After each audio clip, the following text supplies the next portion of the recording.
Olá, esta é a unidade 6 de Antigo Testamento 1. Vamos tratar um pouco sobre o livro dos reis. Falando em reis, temos no livro dos Juízes, capítulo 9, um texto claramente contrário à monarquia.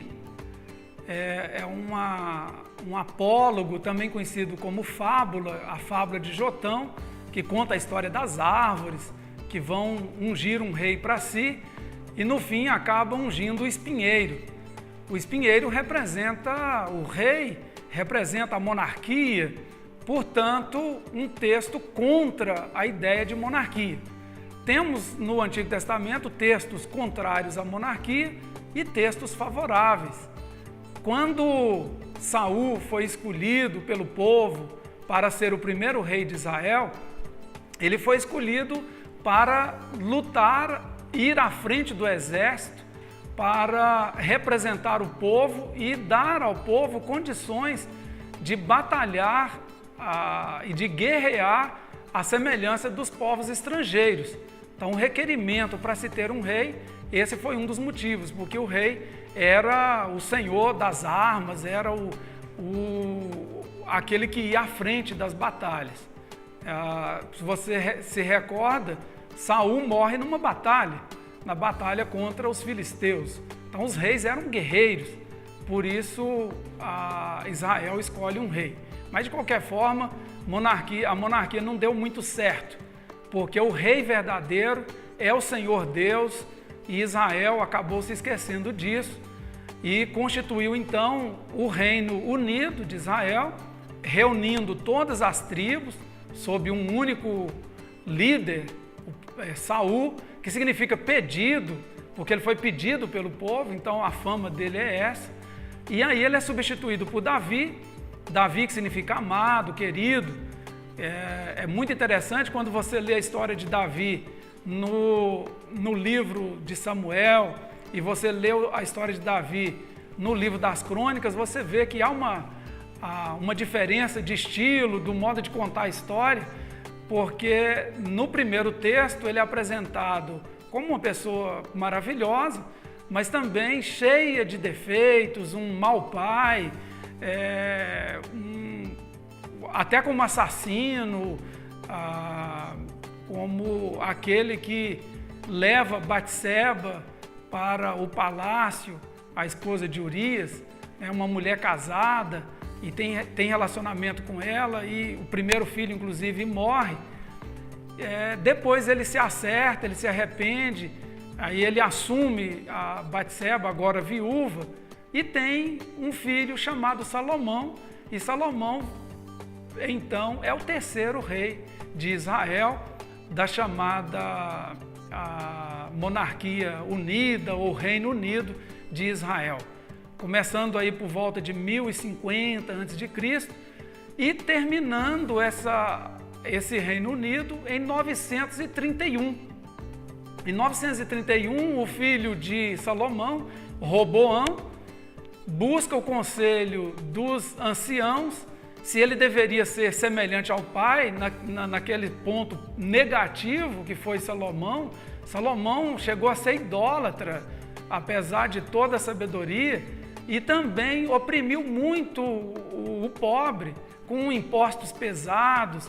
A própria construção da chamada Casa de Deus, que deveria ser algo leve, foi um peso tremendo para Israel, porque os impostos eram muito pesados, muitos trabalhavam apenas pelo pão e o alimento básico mesmo, que era um trabalho chamado corvéia, era quase como uma escravidão mesmo. E o Roboão, então, procura os anciãos e pergunta se deveria manter os altos impostos, se manter o chicote do seu pai Salomão, e os anciãos orientaram que ele deveria, na verdade, ser servo do povo. Quer dizer, aquele que quer servir deve ser servo. Na verdade, o rei deveria cuidar do povo, amar o povo e não ser servido. Só que o Roboão pede o conselho dos jovens, daqueles amigos de infância, e os amigos disseram: olha, nada disso, aumente os impostos. E aí ele então vai aumentar muitos impostos, vai dizer isso para o povo. O Jeroboão, que era um oficial de Davi, havia fugido para o Egito, porque, na verdade, um oficial, desculpa, não de Davi, mas de Salomão, e ele havia fugido para o Egito, e ele volta então, depois da morte de Salomão, e ele está lá entre o povo ouvindo Roboão. E o povo então se revolta, 10 tribos seguem Jeroboão e apenas 2 tribos vão seguir o Roboão, filho de Salomão, a tribo de Judá, que era a principal, e a tribo de Benjamim. Então começa o reino dividido, 931, Roboão no reino do sul, Judá, e Jeroboão no reino do norte, Israel. O reino do norte, ele vai até o ano 722, com a queda de Samaria, portanto um período de 209 anos de monarquia em Israel, o chamado Reino do Norte. O Reino do Sul consegue sobreviver por muito mais tempo, são 345 anos de reinado, desde 931 até 586 a.C., quando há a destruição de Jerusalém, a destruição do templo. Em Jeremias, capítulo 3, verso 15, nós lemos o seguinte: e vos darei pastores segundo o meu coração, que vos apacentem com ciência e com inteligência. Esse texto, se lermos o contexto, vamos perceber que ele está falando do reino de Israel, o reino do norte. Portanto, mais de 100 anos depois da destruição do reino, da não mais existência desse reino. Isso significa que Deus, o grande rei, o verdadeiro rei, se importa com o seu povo, mesmo que passe um século, mesmo que passe um milênio, Deus jamais se esquece do seu povo. Então, Deus está mandando uma mensagem para aqueles que estão dispersos lá no Egito, que estão dispersos na Assíria, na antiga Assíria, dispersos pelo mundo e chamando de volta. Ele está demonstrando o seu amor através de Jeremias, como Deus demonstra o seu amor em inúmeros textos do Antigo Testamento.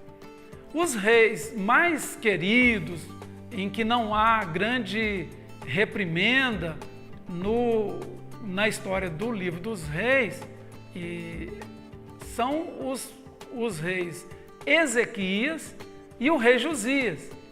Interessante que o pai de Ezequias foi maravilhoso, teve um pai horrível, que é o Acás. Acás, ele chegou a ponto de queimar o próprio filho em sacrifício. Quer dizer, um rei da estirpe dos piores reis do antigo reino do norte. Ezequias tem um filho, porque ele pede para Deus, o profeta Isaías vai até ele e diz que ele vai morrer. Então ele chora, ele ora, ele abre o seu coração diante de Deus e Deus concede a ele mais 15 anos de vida. Nesse período nasce Manassés, que foi o pior rei do reino do sul, do reino de Judá. Então, um rei maravilhoso, que teve um pai horroroso, tem um filho agora pior ainda do que o avô, um rei que matou vários profetas, um rei que detestava a Torá, que não cumpria a lei de Deus. E esse rei tem um filho que reinou pouco, chamado Amon, que também foi muito ruim, mas reinou apenas 2 anos. Esse Amon vai ter um filho maravilhoso, que é o Josias. Eu conto essa história para dizer que quem defende a questão da maldição hereditária não pode usar a história desses reis. Um rei horrível, que tem um filho maravilhoso, que tem um filho pior ainda, um outro filho ruim e que tem um filho maravilhoso que foi Josias, que morreu em 609 a.C. Para terminar, quero lembrar que todos os reis do Reino do Sul, eles são da linhagem de Davi, diferente dos reis do Reino do Norte, que começa com Jeroboão e tem vários assassinatos, são 6 ao todo, então não há uma sequência e por isso durou 136 anos menos que o Reino do Sul. Muito obrigado, até a nossa próxima unidade.